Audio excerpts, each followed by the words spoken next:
Hi, everyone. My name's Henry M. 25, and I'm writing this because I need to get it off my chest. I can't keep pretending everything's normal anymore.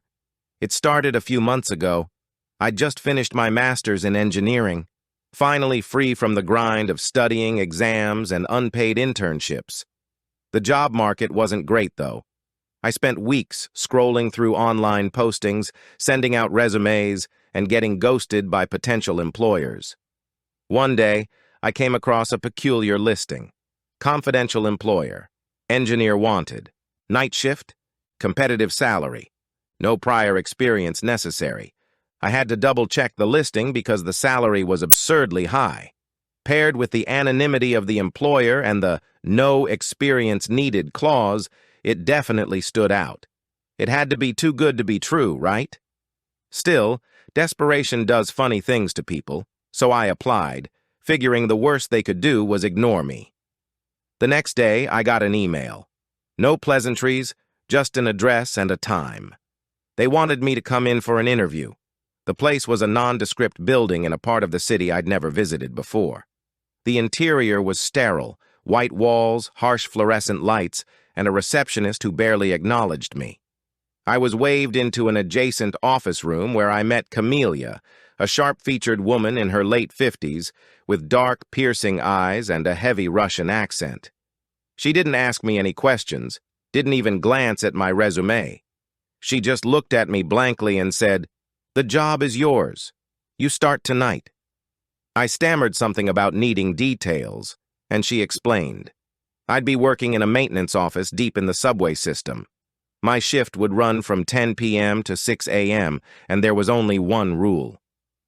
"When the phone rings at 3 o'clock, Camelia said, voice low and deliberate, "you must answer it. Always." Maybe it was my lucky day, or maybe she sensed my hesitation, because she also added that the pay was actually triple what the job posting had listed. It felt surreal, but how could I turn down this kind of an opportunity? I said yes.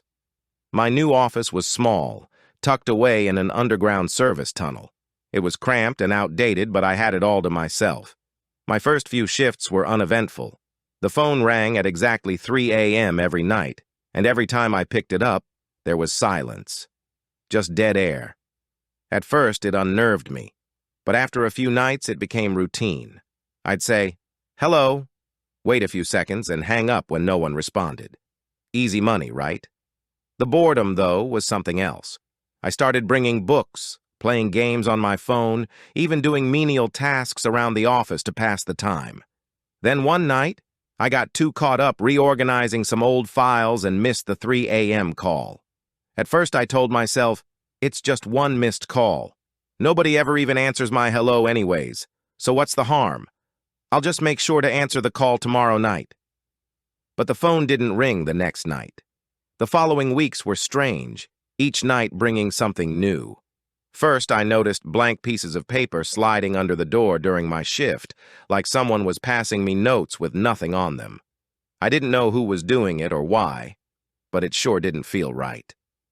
Then, I began hearing faint knocks on the service tunnel door. I'd jump up, open the door, and find no one there. Things grew even stranger. The trains that had once rumbled and screeched through the tunnel no longer made a sound. It was eerily silent all night long. The lights stopped responding to the switches, staying on no matter how many times I tried to turn them off. The water stopped working during my shift as well, making it impossible to use the sink.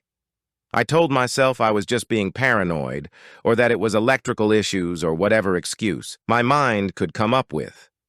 But each night, the weird occurrences continued, piling up in a way that made it harder to ignore. I couldn't shake the feeling that something was terribly wrong, that missing that call was a worse mistake than I could have imagined. It was as if I were trapped in a nightmare I couldn't wake up from. Then, finally, after nights and nights of what at this point felt like psychological warfare, at 3 a.m., the phone rang. I answered it, feeling relieved and hopeful. Maybe things would go back to normal now. "Hello?" I said, and the line went dead. I hung up, and then it rang again, and again, and again. I was shaking by the fifth call. Still, there was nothing but silence on the other end. I couldn't take it anymore. I scribbled out a resignation letter with trembling hands, left it on the desk, and walked out. I didn't even look back. I thought quitting would end it. It didn't. In the weeks that followed, the strange occurrences began to follow me. It started with blank letters in the mail. They were addressed to me, written in red ink, but there was no return address. Then the knocking started. Late at night, just like in the office. I'd rush to the door, but when I checked, no one was there. Sometimes I'd hear the faint sound of a train passing by. Except I didn't live anywhere near a train line. The lights turned on at 10 p.m. and wouldn't turn off until 6 a.m. The water stopped running. But the worst was the phone call. My cell phone rang at 3 a.m. I didn't recognize the number, but I knew better than to ignore it. With shaking hands, I answered. "Hello?" Dead silence. This went on for weeks. I stopped sleeping, barely ate, and jumped at every little noise. Then one day, I noticed the job listing that was looking for my replacement was gone. I guess they had hired their next employee, or victim. Just like that, the disturbances stopped. No more letters, no more knocking, no more phone calls.